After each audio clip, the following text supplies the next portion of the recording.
And finally, Business Unity South Africa says the time has come for the continent to take its rightful place in the world. This emerged at the high-profile meeting of business leaders in Cape Town on the sidelines of the G20. Business editor Xolani Mbanjwa joins us live from the B20 meeting. Xolani, the story of Africa is at the center of South Africa's G20 presidency this year. What are the business leaders saying in terms of what is lacking in the continent for us to realize full potential? Yeah, that mantra has been there for a while, for many years. It's Africa's time, and South Africa, having this presidency of the G20, has been quite central in saying that they will make this G20 about the African continent as well. Something that we've heard being bandied about a lot here is how important the African continent is. When you look at the fact that 60% of the world's youngest population is found here on the African continent, but we are not getting that youth dividend. It's something that is quite important.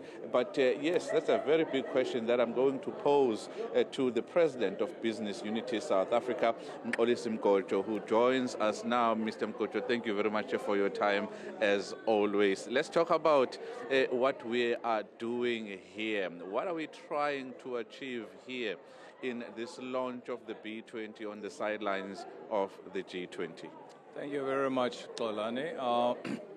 First of all, you are quite right. This is a very unique moment in the history of the G20, B20's existence, that South Africa gets to host this B20 and also G20.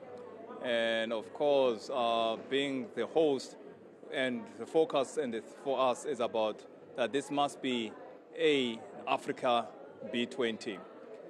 Now, there are three critical themes that talk to aspects of the theme that we talk to what we are trying to do here. First of all, our theme talks about inclusive growth and prosperity and collaboration through and collaboration through global engagement. So that becomes very, very important, that last part, engaging the rest of the globe to collaborate around how we're going to solve these challenges. Now, there are multitudes of issues that from G20s to B20s are always recurring themes, especially on the B20. It's issues of trade, it's issues of the digital transformation, it's issues of sustainability, climate change, and issues of education. Some B20s talk about health issues, but our focus really wants to really stem on those critical policies that we're going to need to engage on, that are actually going to talk about how we can get better and much improved equity in terms of trade between not only within the G20 countries or globally beyond the G20s, but also amongst ourselves as African nations, and how we're going to improve that. But to enable that, we need to be able to see and understand the fact that our countries are highly indebted as African countries, and that is basically due to a system that has placed a really high risk premium on the cost of funding for African countries, which by and large far is exaggerated insofar as how the rating agencies rate Africa's risk. So we need to actually take and deal with these issues to say, how do we ensure that even the rating agencies are able, on fact-based data, are actually able to actually ensure that the cost of funding for African countries are at an equitable level? Because without that funding, without the ability to bring that capital in, it is going to be very difficult to start stimulating the economies. Because from a business point of view, for an entrepreneur to be able to raise funding, to be able to actually start participating in the economy, becomes very, very expensive. And so a lot of reform has got to happen around how we ensure equitable funding and the institutions that actually control the means to how those funds come to bear, that we have to address that. Is it making it difficult, Mr. Mgojo, sorry to come in there, that the stance that has been taken by the United States, a very, very big economy, has it made it difficult for people who are gathered here to achieve, or would it make it difficult to achieve the objectives here because of the stance that has been taken by the U.S. on not only South Africa but other major economies in the world? Well, like as I indicated, a lot of the issues that we are dealing with, they've been coming, from many B20s in the past. Issues of trade, issues of finance, issues of digital transformation, and issues around, for instance, for Africa, how it can use the endowment of its own resources to be able to create value chains and industrialization within Africa to actually be part of this stimulation of growth. Now, what you've got to understand is that governments come and go. Businesses, trade is always happening, in spite and despite who is in government. Yes, it does in some instances pose some initial shocks to the system, but by and large, if you look at what we are representing, the business sector that is represented here, talks to really, if you exclude America as a country, almost 87% of the global economy. So, and by and large, the business sector says that we have to ensure that these multilateral institutions that have been in place, which have been designed to bring law and order, which also have been designed to deal with critical issues like climate change, they cannot be tampered with.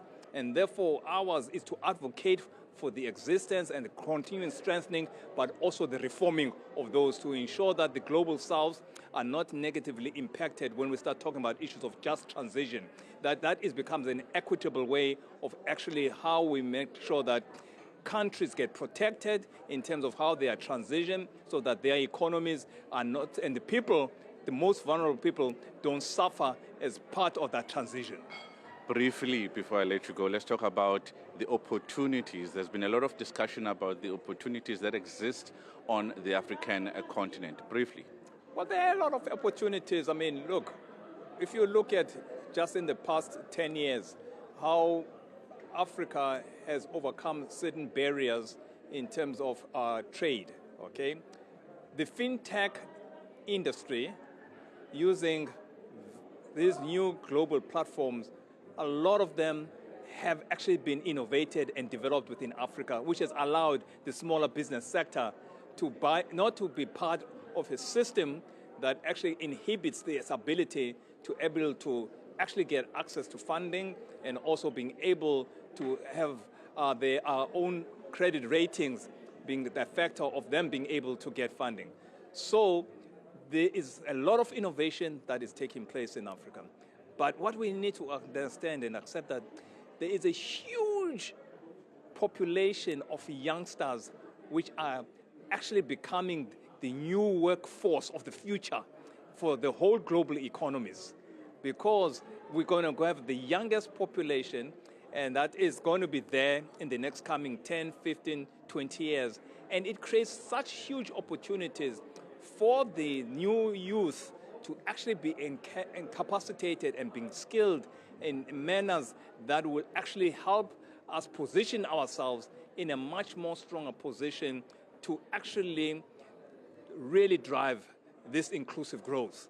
But like I said before, a number of other structural reforms, of which recommendations that we're going to be putting forward to the G20 leaders are going to be recommendations which are action-based. We need to be able to say that we are not coming here as a talk shop, but we're able from B20 to B20 to be able to track these recommendations and the implementation that is required to ensure that these actually get implemented going to the future. Mr. Mgojo, thank you very much for your time. Mxolisi Mgojo is the president of Business Unity South Africa. Too much debt for unfair debt for African countries, and how the ratings agencies unfairly put a premium, a risk on African countries and the funding are some of the issues that are being discussed here to level the playing field, ensure fairness for African countries.